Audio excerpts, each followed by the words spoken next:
Hello, everybody. Welcome along to the Blue Monday Q&A. It's our midweek show. We have no script. We have no running order. We rely entirely on you to set the agenda. So please do so wherever you are watching. We are currently live on YouTube, on Facebook, on Twitter. And again, you set the agenda. So please do get involved. We'll see everything coming in the chat. We want to talk about what you want to talk about. So get your topics, your questions, your views on where everything lies vis-a-vis ITFC at the moment. We may not have a running order or a script, but we do have Joe Fairs. Always a pleasure, Joe. How are you, my friend? Yeah, good. Yeah, looking forward to the England game tonight. Taking on probably the toughest game in the group, but it's difficult to care too much because we've basically already qualified as it is. But still nice to see us go up against probably one of the better teams there and see how we get on. Hype it up. Right, get some questions in the chat and I will put them to Joe and we will get chit-chatting on everything. We did the show on Sunday, Craig and I, Joe, and it felt like a bit of a sort of pause for thought, didn't it? After a mad couple of years, really, and then a completely insane 6 months. Do you kind of feel the way I was putting it at the weekend, that it's the first pause for breath after all of this incredible news cycle that's basically happened since February? Yeah, when you actually sort of spell it out in time, like on this day we first heard the news, this day that was happening, you realise how much has happened in such a short period of time and how much the club has changed in, like you say, literally just 6 months, from going from drifting under Marcus Evans, probably knowing that Lambert's probably going to be given long enough to waste last season, and then a change would be made and we'd see where we are come this summer. It's gone sort of totally full circle, and now we are in a totally different position now. But the worrying thing is when you see the results on the pitch this season, that how long does the new regime have to before they start winning games? And you look, the next 3 games is Wickham, Lincoln, Sheffield Wednesday, 3. Well, I know Lincoln have started the season sort of similarly poorly, but we really desperately need that win on Saturday, don't we? Just to calm everyone's nerves. And I'm sure sort of Paul Cook knows that, Mark Ashton knows that, and everyone in the club knows that. But we're just desperate for that win to try and get the sort of train going in the right direction. Agreed. Let's just say hello in the chat to Charlie, Nick, Simon, Tweedy, Kevin. Get the questions in. We've got the first one there from Charlie. Do you think any loan signings will become permanent? Remind me, Joe, how many are on loan? Selena. We've got 5 at the moment, haven't we? So we've got Hayden Coulson, Louis Barry, and Christian Walton. So that's the 5. Yeah. Go through them one by one. I think there's a chance of Walton, isn't there? Yeah, I think I haven't seen it because it doesn't seem like all clubs are as open with regards to contracts. But I think that Christian Walton's contract is up at the end of this season. So there you go. If we are to go up and he doesn't sign a new deal at any point, then you'd say if he's played 40 games for us this season and we get promoted, then you'd say we would be in a pretty strong position to take him on next season. Louis Barry, no chance. He's alone. He is just alone. Bertrand Selena, I think if we go up, there's a chance on that one as well. And Macaulay Bonne, I think we'd like to sign him permanently. It's just that difficulty of how well does the player do before if he scores 30 goals for us this season, we'll probably struggle to get a deal done for him because the money being asked will be mega, and someone who can pay more wages and bigger fees than us is probably going to come along and do more for him than we can. But Hayden Coulson, it sounded like as well, is a player that we sort of specifically targeted and chased for a long time, and it wouldn't surprise me if he's a player that, especially if Neil Warnock is still in at Middlesbrough, whether he will be, because it doesn't seem like he's his sort of player at all, that I think he'd be one we'd be looking to target on a permanent basis as well. So yeah, there's definitely a chance on some of them. I think, Gary you're right, Lovells has put it there as well. Other than Barry, I think any of them have a chance of a deal dependent on their performance. And I think I'd agree with that.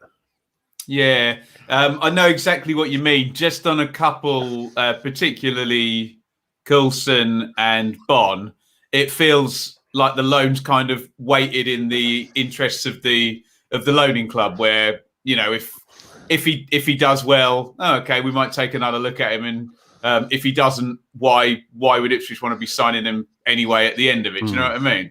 Yeah, so it's always that tough balance to strike for loanee, isn't it? If they don't do well enough, you don't want to buy them anyway. If they do too well, you then can't buy them. So it's sort of sitting them in that middle ground. But promotion helps on all of these. Yeah, absolutely. Bits. How are Bolton doing? Is there a chance we can get a win? There is your Bolton results. 3-3. I think I've missed one off the top there, haven't I? Is there another one there? There must be. There you go. So 2 3-3 draws to begin with. So leaky. Away win at Lincoln, but like you said, Joe, they're not doing so well. A home win against Oxford, that's a decent result, isn't it? And then the cancellation against Burton, but shoved Cambridge in there. Defeat. Yeah, well, they actually played Burton on Monday night in the end. Oh, I can see, at the bottom. Yeah, drew 0-0. So that was, and they deserved to win that game. They had a goal disallowed that should never have been disallowed. Should have had a penalty at the end and totally dominated the game. But I'd say they're a good side. They passed the ball about well, and I know it's Ian Evatt there who sort of had that Barcelona, they sort of called it, with the way they passed the ball out from the back, and it took a long while for him to settle at Bolton. But I think I'd say they were 17th in January and ended up coming third in the league. So they've been on a long winning run, but it's a lot of 1-0s. They don't concede they didn't concede a huge amount of goals. It was based on a sort of strong defence. But obviously they've started this season looking a bit leakier there, but they are a team that is going to probably come in similar to how Milton Keynes did at Portman Road, probably dominate the ball in sort of in areas and be able to play out against the press. But it's just making sure that we can sort of hit them where it hurts when we need to. I think Chris agrees with you there. Can we just flip the script here? Chef Groves, when are you feeding me? I'm sure Joe will happily come along as well. But yeah, let us know where you're guesting, and I would love to eat 7 courses of your food, sir. So let's get that sorted out, please, for all the Blue Monday hosts as well, Chef. Do you see Barry playing much this year? This is this area of the squad, Joe, which just seems ridiculously populated now. What are you saying?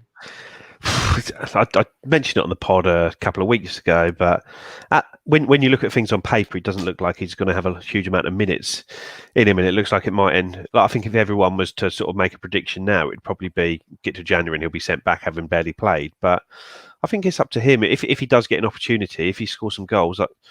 I think we've got enough quality in those positions that it is going to be a case of just going with the hot hand. Whoever's in form is going to stay in the team. So it's up to him really. If he can come in and come off the bench and score in a couple of games, then I think he'll get his chance. And if he takes it, he'll stay in the team. But looking at things at the moment, I'd be more surprised if it happens than doesn't happen. Put it that way. Is that the one out of the 5, Joe, that could get recalled with the break clause if he's just not got on the pitch? I'd imagine so, because when you look at the other ones like Selena, I don't know when he's going to be fully fit, but I think he's still probably a few weeks away from that now. Yeah, can I parlay that into what Peter's put? Do you think it's likely we won't see Selena for a few weeks? I don't know what the state of play was with him last season in fitness, Joe. Well, it was this. Well, he had this sort of like he got a respiratory disease, didn't he, after having COVID or a heart disease that they thought was going to be out for a long time. I'm sure he's back in training, but you don't just go from that to 90 minutes week in, week out. But maybe we see him as an impact sub in the first few weeks, similar to when he signed on loan in 2016-17, where he was it 16 or 17-18, where he just played a lot of games, but it took 9 or 10 games to get a start in the team. Maybe we see him sort of 20 minutes sort of at the end of games, just trying to get himself up to fitness before we see him start. Like I said, I don't think he's going to be someone that's going to come in on day one and be able to play 90 minutes week in, week out. It's just a shame that sort of the 2 big deadline day signings, Selena and Sam Morsey, with his suspension. Yeah, right. The players that we see, wow, these amazing signings are going to make such a difference. It could be the 1st of October before we see either of them, which is a real shame. I take it Morsey's suspension still applies to the Pizza Cup, doesn't it? That will get No. a game out of the way. Does it not? No, it's just league. Oh, So he can play. Maybe we see him in the Pizza Cup just to get a game. He has said, he's sort of trying to look at the positives of it, that it might just be a decent idea that it allows him to settle in for a couple of weeks here, move his family down and get down here without the pressure of playing games at the weekend. So I'm sure he's just trying to look for a positive when I'm sure he'd be desperate to play. Chef Groves actually wants the call from Ashton. There you go, Joe. You're already in the corporate eating the nice food. Yeah, he might take it up a level like some of our other signings there. Steve might need a paintbrush because that's what he's been asking for at the moment, isn't he? Painting decorators. So that could be his in. There you go. Just tell him you can cook after. Will Holly be sent out on loan? Maybe Jackson as well. We're going to find out in due course what the salary situation is and what the turnover situation is and exactly how much Ed Sheeran has paid in terms of sponsorship and how heavily front-loaded that is on the first year of the deal. But that would be the only reason you'd send them to cut costs. And I wouldn't have thought Holly's expensive. Jackson more likely? Well, it's too late now, isn't it? They can't go anywhere till January other than into the non-leagues. And I don't think you'll be sending either of them into the non-leagues. Yeah, possibly, yeah. But maybe Thomas Holy is going to be, all these teams that sign an emergency goalkeeper on 7-day loans. I think he'll be the go-to guy on that because you get teams in this league that barely have a backup keeper. They just have a body there paying them buttons because they know that if they need a keeper outside the window, they can bring one in on loan. I think Joseph Bursick did it about 5 clubs last season Yes, he did, didn't he? He was the emergency go-to backup keeper. So maybe Thomas Holy will be that this year because I'd say he's the third choice keeper now, which is crazy really when you see his record. I'm going to give an Alan Partridge answer to this. When, in your honest opinion, can you see the tannoy system in the North Stand getting fixed? Remember, tannoy is a brand. It's a public address system bits. But I think, and I'll put Gary's question up there as well, what other plans on improvements? I think these things will happen very gradually. I must say, I'm a bit anal about, I'm the guy that sits in a restaurant and tells my missus which speakers' tweeters are broken, all that, and football grounds. Leeds is the worst. Like, I swear, every cone in every speaker is distorted. But you would think all of this stuff is going to work itself out soon. And things like that will be done, won't they? Well, they sent a questionnaire about the tannoy system out after the first game. And someone's mentioned that he mentioned it in the Kings of Anglia podcast. I think James has mentioned that. But I'd have listened to that podcast, but I can't remember exactly what he said about it. But it is something that, as like a lot of things at Portman Road, desperately needs sorting. But it seems like the big thing they want to do is the pitch at the end of the season. But there was a talk, I think it was in one of the EADT articles, that they've done a sort of computer system upgrade, an IT upgrade, and that upgrade would have been the third most expensive signing of the Mick McCarthy era at Ipswich Town. Wow! If that was a transfer fee. Goodness me. Are you going to give a rude answer to that, Joe? Where's your Norway kit? I don't mind Norway. I'll get myself an Erling Haaland one once he signs for Ipswich. Join the line. Rob Cook has said the EFL Trophy won't be taken seriously, but judging by the number of players in the squad that could do with game time, do you think it will still be a fairly strong side? I suspect Rob is right there, and I suspect you can not take it too seriously, but still put out a strong side. I don't think the two things contradict, do they? I'd hope it is the case, and that it's a similar team that went out in the sort of EFL Cup to Newport. I know we should have won that game, but we've got sort of a proper 11 players that you could play as a second 11 that would be really good. But it's just a case. It wouldn't surprise me if in the group stages it's not even that sort of team. It's an under 23 team effectively that plays, and sort of the teams there and the first team just don't drop down at all for it. But we'll see. I'd like to see a second 11 as opposed to a third 11, but it wouldn't surprise me if it is a third 11 there. Do you remember when we got really, really excited when Emma Hughes used to appear in the Pizza Cup and the like? Lots of comments about no cherry pickers on the pitch. Presumably they can't get at it from any other angle other than sticking a big truck on the pitch. So whenever I think of cherry pickers, I think of Michael Jackson hanging off the front with some couple of fans blasted. We did have a world-renowned pop star up there. Keep your questions coming in. Quick couple of plugs from us here. Pre-match show. Mikey is tagging in for Seb on that one. So that'll be Richard and Mikey on Friday. That'll be out on the audio and on the channel here. The audio for this show, not that you care if you're watching it now, will be out tomorrow. And you also don't care about that if you're listening to it tomorrow, because you already know that because you've got it, etc.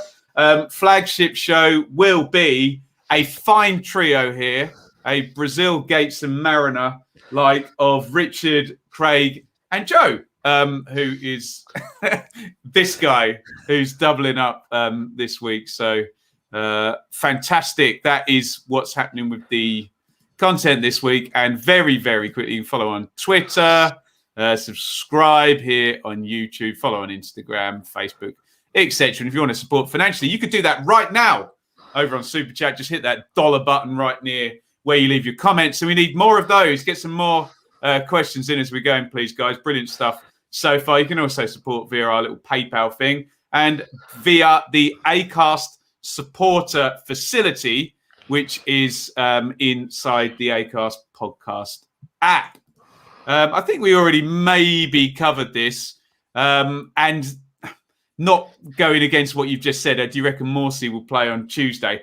That he could use that as a friendly as such without necessarily breaking the logic you just said, Joe. Yeah, I suppose the thing is with Morsey that he has played the last 3 or 4 games for Middlesbrough, hasn't he? So it's not like he needs 90 minutes in his legs. He's ready for it, really. Sure. In fact, there you go. Sindre has given us a team there. Hladky, Danassian, Wolfenden, Baggett, Penny, TC, Morsey. Thank you. Aluko. We got so many players. I can't even remember who's signed now. Chaplin, Barry, Norwood. Is that likely? It won't be that strong, will it? No, I wouldn't have thought so. I think it would be more likely to be probably Hladky playing, and then, well, like I say, a few of those who play. But I don't see Tom Carroll playing. I don't see Connor Chaplin playing unless they need the minutes.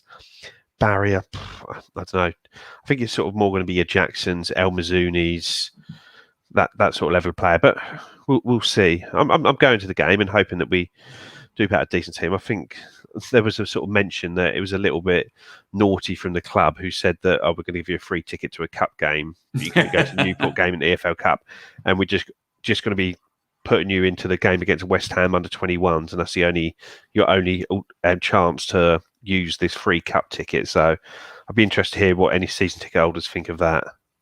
There we go. Gary, great to see George Edmondson training, hopefully. Are you excited to see Edmondson possibly on Saturday or thereafter?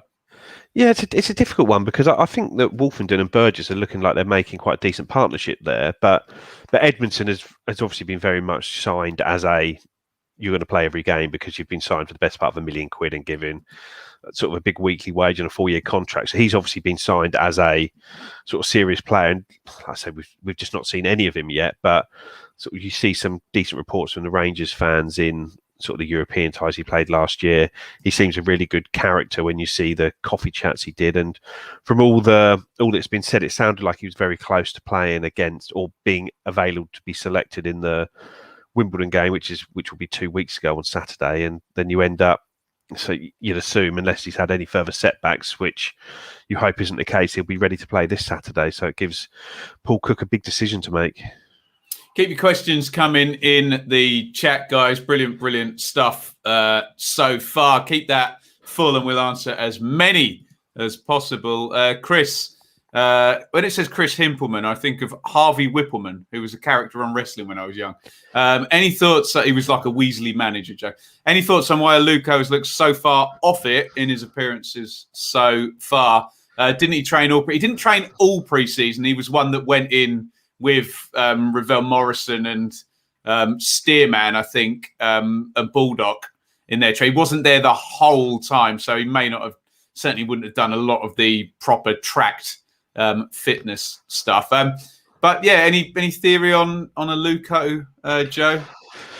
Well, he looked really poor, didn't he, against Newport? He'd only signed a couple of days before then, and that was sort of a real aberration of a performance. But I didn't think he was that bad when he came on against AFC Wimbledon. I thought he won the ball back 2 or 3 times, but he's just maybe trying a bit too hard. But there's obviously, like I say, you've obviously seen a lot more of him in the Championship than I have. But was he good in the Championship? I know Reading paid £7.5 million for him at one point.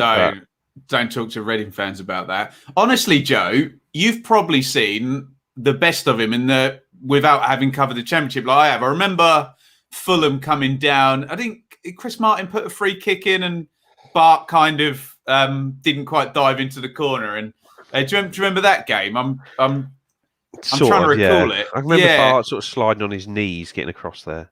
Yeah, I don't think he's been Championship viable much for the past few seasons, to be blindly honest. But always had a big reputation, and back then this is all very Alan Judgy. He was more a top end Championship player who you think could go higher. But no, I can't say he's been viable since. Can you see any of the current players to become legends? Like, I don't know what that means. Do you know what that means, Joe? I guess it's not a 1981 UEFA Cup winner or that sort of player. So a sort of legend in the sort of Luke Chambers category, as opposed to Paul Mariner or John Walk category. I'd guess, but I'm sure Sindre can confirm if that's the case. But on that note, I don't know really. Does it feel a bit more? Everyone's played so few games, haven't they? Moment, Joe. And well, yeah, you hope that we sort of turn sort of within. Most of these players are on 3 to 4 year contracts. That by the end of their contracts, some will have moved on, and the others, you hope, that was the point I was going to make. As we're at a top end Championship clubs, and which of these players have the capability to be a top end Championship club? Top end Championship player. I think you'd say probably George Edmondson, when you look at his age and his calibre, is probably one that could do it. If Rakeem Harper, Kyle Edwards, sort of Macaulay Bonne, if we can keep hold of him. But any of these players going to be good enough to go through the whole journey with us? I don't know. I've got a feeling we're going to be talking about Mark Fish in about 5 seconds' time. HCH worst debut since Newville. We should make a list video for this, shouldn't we? I don't think it was Newville's debut when he was that bad away at Crawley. I think it was just a game later on in his career where he was god awful. Surely the worst one was Ulrich Le Pen, wasn't it? If you injure yourself and you never play again within about 5 minutes. But yeah, it doesn't take much for me to bring up Ulrich Le Pen. Joe, apparently you were spot on, and your tan is delicious. I think it's the lighting. I did go for a walk on Felixstowe Beach last night, which was glistening in early September. Keep your questions coming. Joe, what's your first reaction when you see that image there of the league table? Oh, it's just disgraceful, isn't it? When you see it's in the relegation zone of League One. I know it's early in the season, but this is if you think we haven't been in the third tier until this spell for 57 years. In the last 2 seasons, we've started like a house on fire.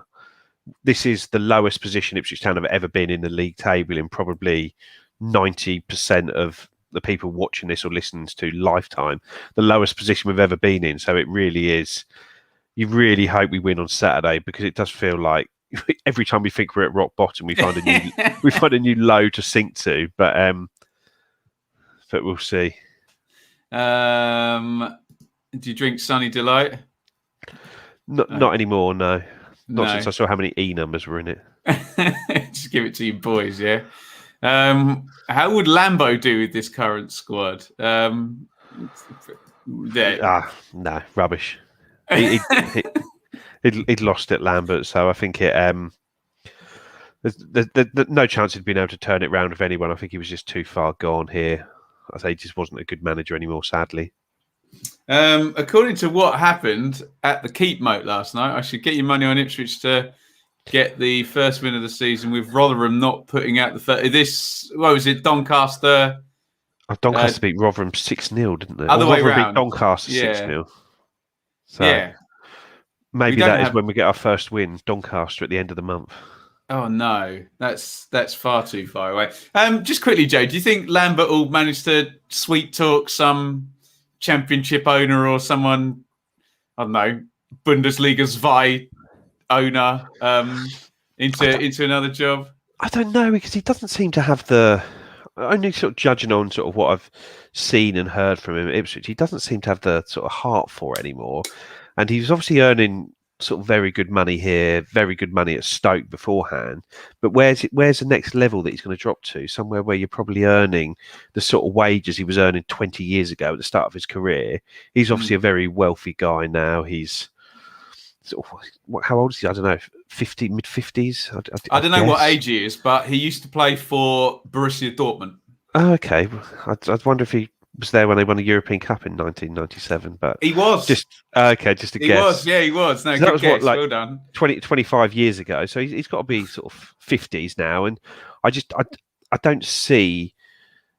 He doesn't seem to love management anymore, which is difficult to see where he's going to drop down to because it's you're talking like a Colchester United or something at that level, and they're a job for an up and coming manager who's trying to get up the ladder, not someone falling down. So I wouldn't be surprised if he just tries to do a bit more on the TV, because I know he's sort of keen on the sort of the media side of it, because he's popped up on that a few times looking at Scottish football and German football. So I'd wonder where he ends up. Like Chris has just put there, joining Jewell and Keane in the managerial graveyard. Yeah, I think Ipswich has ended a lot of careers, hasn't it, in the Marcus Evans era? Hasn't ended Roy Keane's TV career.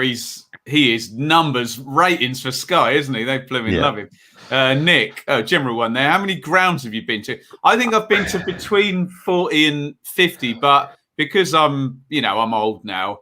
I went to like the old Oxford ground and the old Man City ground, the old Arsenal ground, a load of. I would have quite a few more, but they've all been. I went to the old Reading. I went to the old Didcot. How many have you been to, Joe? Of the current 92, I've been to 58. So I just checked that. And I've also been to, like you say, Highbury and a number of grounds on the continent when I used to follow England throughout Europe and been to major tournaments. So probably somewhere around 80 if I was to include all the grounds I've been to, sort of professional games. But yeah, 58 of the current 92. Joe, can you answer this question? Because to facilitate the next question, I'm going to have to get the card from behind me because someone's asked about it. Can you see Norwood leaving in January, Joe? I could. I could also see Norwood scoring 10 goals between now and January if he gets a chance, because he is a player that will score goals if he gets chances. And like I say, if he's back in the squad and coming off the bench, I think he's a player that, like I say, he could do nothing between now and January and leave, or he could score 10 goals there and be our main man for the second half of the season. But I just don't know how it's going to go with him. But the only thing I'd say, not for certainty, but for almost certainty, is I can't see him joining another League One club in January. I think if he goes, it will be to a League Two club or to a Scottish Premier club. I just don't see that Paul Cook or Mark Ashton even would allow Norwood to go to one of our potential rivals for promotion, because with the sort of character that Norwood is, you just know that he would sort of cause us problems in the second half of the season. And I think that's probably why he's still here at the moment, because no one outside the top of League One. Yeah, no one outside the top of League One can afford him, and I just don't see that we'd risk sending him there. Mark has asked about the lovely card here, so we can do a little quiz. You're not allowed to answer, Joe, because you're a bit of a savant with things like this. These are not actually my stats. They have been lifted from another footballer. So I'll put them up there, and if anyone thinks they can figure out whose stats I've lifted there, go for it. You can hit pause on the screen. I should move 95 on passing is impressive. You're not allowed to answer, Joe, because you'll just get it right. But yeah, and I should probably give a little cards plug, who sponsored my championship channel, provided me with that. Have I used my AeroPress? Not me personally, but the other person that lives in my house most definitely has, bits. Thank you very, very much. Right. Any final thought from you, Joe, ahead of Bolton and ahead of this next batch of games before we say farewell? Well, we've had 2 weeks on a training ground. We've got all the new signings in. We've just got to win. We're just desperate to win. Like, I don't care how it happens Saturday, but if we can win, and if we could keep a clean sheet as well after sort of letting in 2 goals in every game of the season so far, I think it would just be such a lift. But then I said all this before the Wimbledon game, but yeah, just bloody win. Starting to get like that Ricky Gervais gag, isn't it? 12 pie and chips. I don't know where to start. 10 pie and chips. So 2 goals conceded, 1 goal conceded, maybe. That's improvement. Oh, Peter. Did you get that, Joe? No, I thought it would have been championship related, so I was going to go for Pablo Hernandez. But... yeah, nobody's got 95 passing the champion, but Peter is right. Yes, obviously I'm not comparing myself in any way to the great Andrea Pirlo. There we go. Apart from hair volume. Voluminous hair, yes, but my football skills are. I'm probably as chilled out as him in terms of my status as a chilled out entertainer, but yeah, not the skill. Bits, you very kind man. £4.49 on the super chat. Thank you very, very much. We will put that towards our coffers and our bills over here at Blue Monday Towers. Thank you everybody for joining again. Friday, the pre-match show will be Richard and Mikey, and then the flagship will be Richard, Craig, and Joe.